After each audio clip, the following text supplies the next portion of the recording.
It is my opinion that Luis Campos is botching the 2026 summer transfer window. This is my opinion. And there is a month and a few days left in this window, so things, as always, can change. But I can only deal in what's happening right now. And as of this video, we're on July 25th.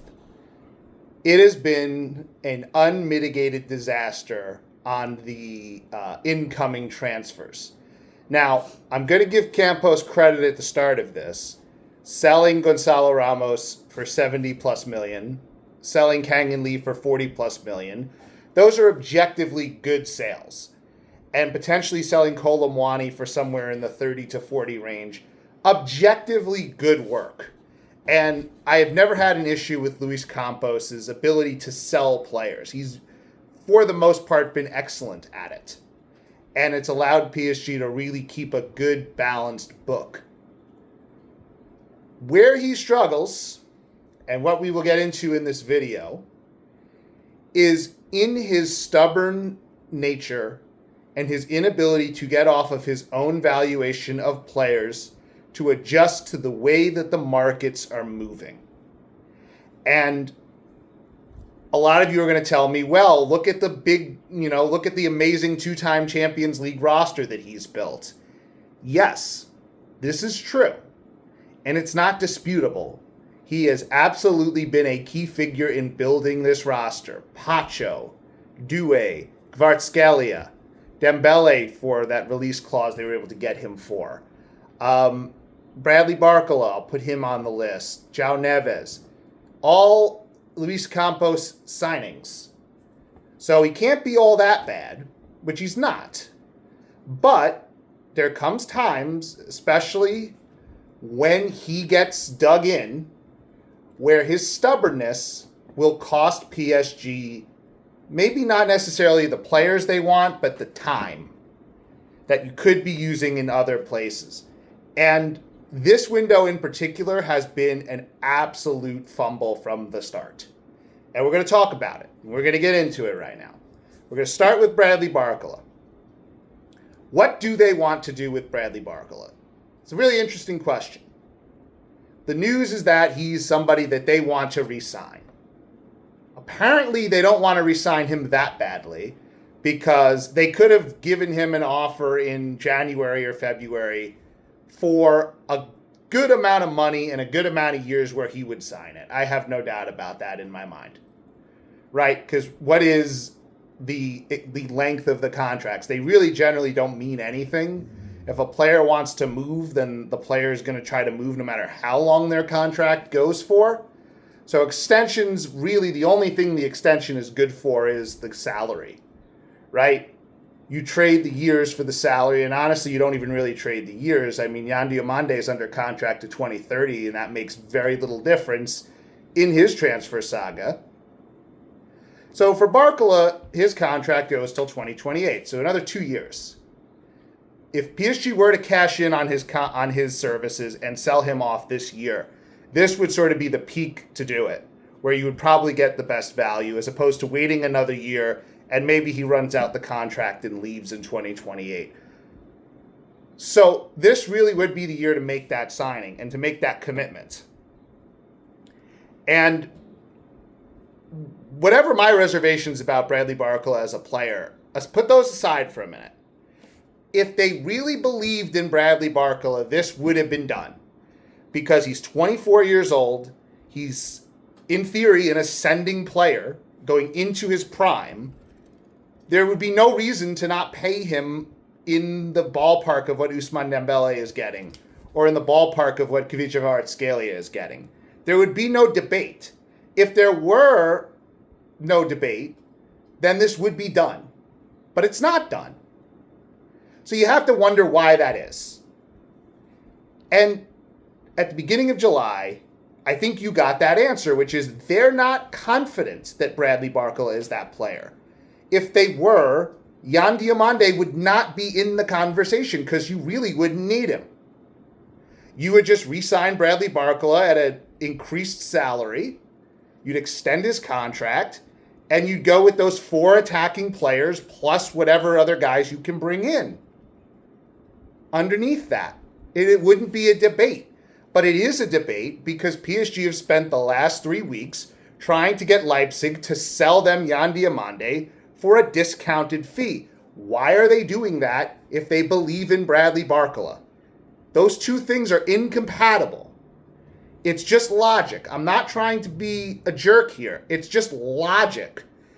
Why would you bother going for a player like Yan Diomande, who it's been pointed out online, PSG Boise's pointed out, Bradley Barcola is a comparable, if not slightly better player at this point in his career, probably more than slightly.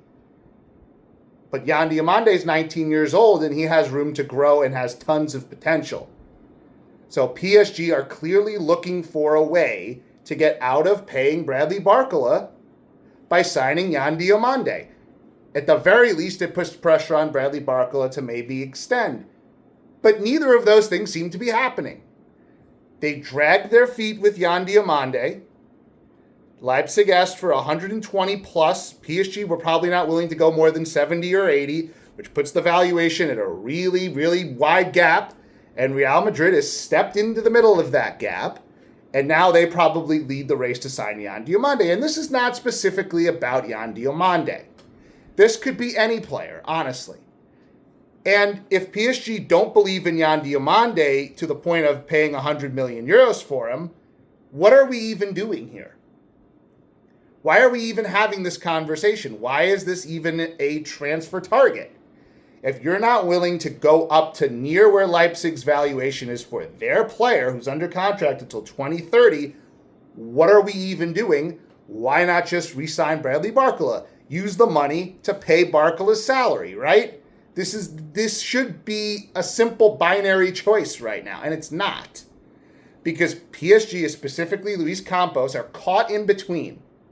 They don't know whether they want to re-sign Bradley or extend him, and they don't know whether they really want Yan Diomande. They're not really sure what they want to do, and that indecision has been made very clear in the way this process has played out. They've delayed with Barcola, delayed. They delayed to the end of the Champions League. They delayed to the end of the World Cup. And now we're a week out of the World Cup and we've heard nothing on the Bradley Barcola front. So what are we even doing? If you don't get Yan Diomande, you're probably going to have to keep Bradley Barcola. And you're going to keep him with 2 years left and no contract extension? That's not particularly an ideal situation. It's a mess. Logically, with the things that we see in front of us, not guessing, not wish casting, just what you have in front of you right now, this is an absolute freaking mess. And I get this in all the time where it's like, oh, there's a plan. The Campos and Lucho, they have a plan. And there's all these targets that they're going to go get, and a plan B and a plan C, and oh, it's too much for Diomande. They would never want to do that, and he doesn't want to go here anyway, and blah, blah, blah. And there's just a lot of cope, right?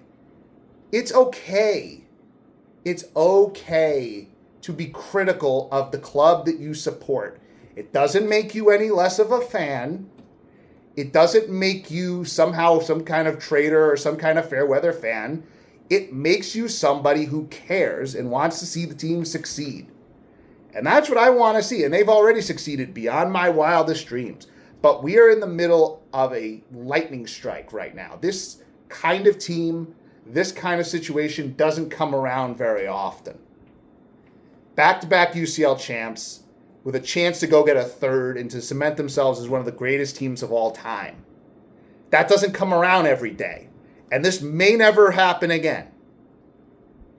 It's an old Seals and Crofts song. We may never pass this way again. 70s references for those of you who care for those kinds of things. And I don't want to see them blow that opportunity because, one, they're potentially being cheap. Two, they're potentially being indecisive. Or three, they believe that they are the smartest people in the room. And I think Luis Campos has a very high opinion of himself. And if you have a really high opinion of yourself and you're not willing to adjust to the market as it is, you're not going to be successful long term. Chelsea paid 117 million euros for Morgan Rogers. Think about that for a minute. That's where this market is, right? PSG didn't make the market that way. And yes, if Chelsea want to spend 117 million euros on a mediocre player like Morgan Rogers, they're more than welcome to. Also last year, Liverpool spending nearly 100 million euros on Alexander Isak. That's the attacking market. It's a high-end market. Any of the sort of elite young attackers that you want to bring into the squad are going to cost near 9 figures. And unless you really want to try to dig into your scouting network and find a hidden gem that no one else is talking about, again, it's very hard to find those kind of João Neves types in attack, where it's a guy that's sort of going under the radar that not that many people are really interested in right away, or a Vitinha where it's like this sort of diamond in the rough that you need the right system and the right coaching to get to that next level. You can bring them in at a discount and you can turn them into world-class players. With attackers, it's not like that. Attackers are pretty much, because you could put the ball in the back of the net, attackers are acknowledged pretty early. They're discovered pretty early, and the price goes up pretty early. So if PSG want to strengthen this attack from outside and bring players in, they're going to have to spend money. Brings me to Magnus Akliouche, who's in theory been a PSG player or has wanted to be a PSG player for the last 2 years. And allegedly PSG have sent 3 offers that have all been rejected. Maybe to send a 4th that will also probably be rejected. The Magnus Akliouche signing should have been a slam dunk.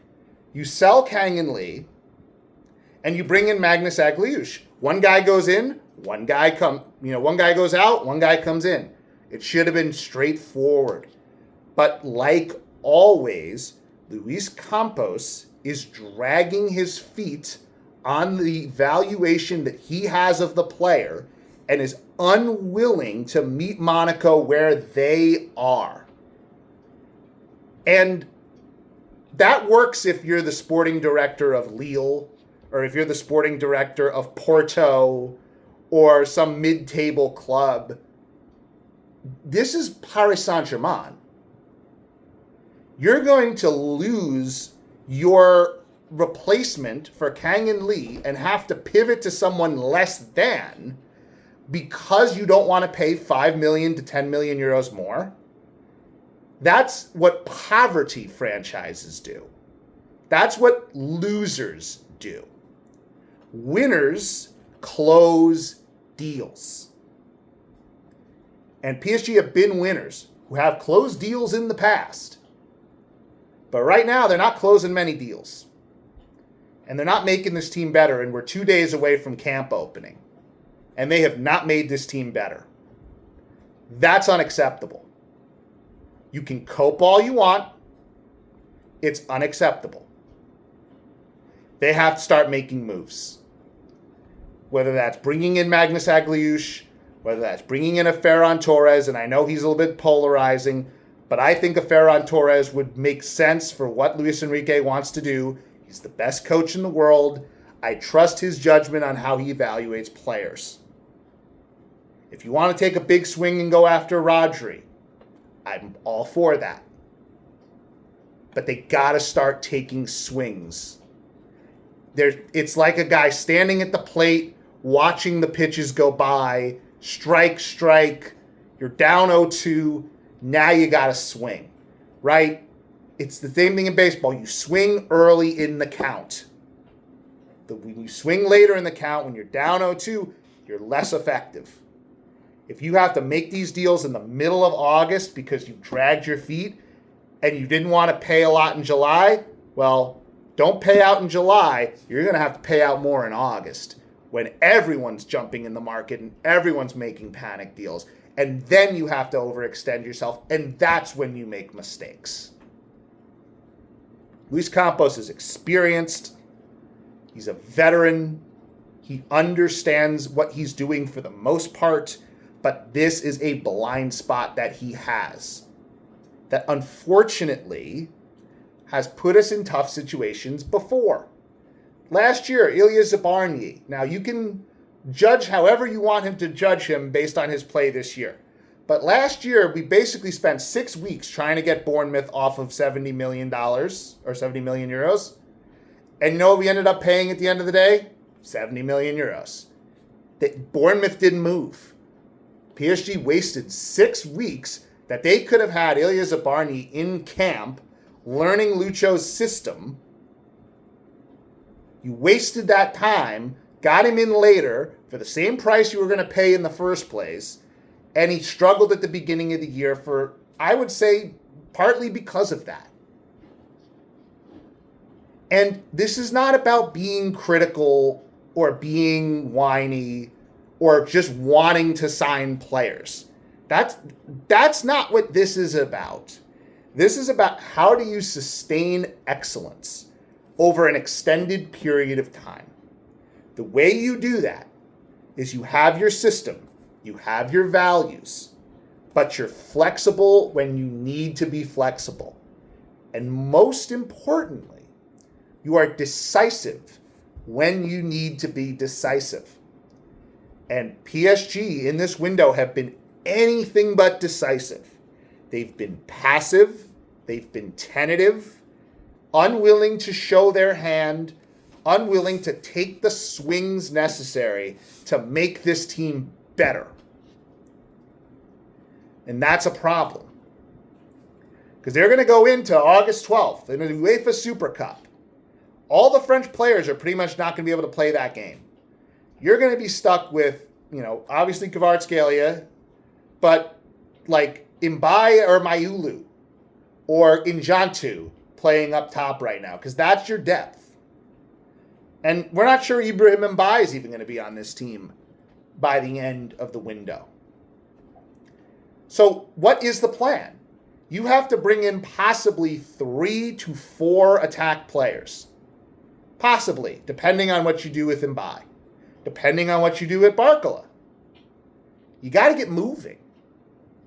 Because it's not that much longer. A month and 5 days is not that much time to really do what they need to do. That doesn't even include maybe getting a backup center back. That doesn't even include maybe adding another midfielder. We're not even talking about that right now. We're talking about replacing the players that they have sent out and don't seem to have any genuine targets besides Agliouche, who they've stalled out on, and Yan Diomande, who they now have competition for because they waited for 3 weeks. You can spin this all you'd like, and I understand that. The inclination is to give PSG the benefit of the doubt. And again, I get that. But my job, as somebody who's not only just a fan of the team and a supporter of the team, but someone who pseudo covers the team and tries to give my honest opinion about when they do the right thing and when they do the wrong thing. And I'm not always right, but I'm also not going to go with the trend of what everyone is telling me to do. I'm going to think for myself, and I'm going to give you my opinion. And I think they've botched this window, and I think they've botched it badly. I don't think Campos has any good plans. I don't think he has any leads. I think it was Agliouche and Diomande, and I think both of them have stalled, and I think they're pivoting, and I think they are panicking. And in 3 weeks, play this video and say I was wrong when they signed 3 to 4 good players. Fair enough. I'm good with that. Because again, I'm only talking about where we are right now. And that's the only thing I can react to.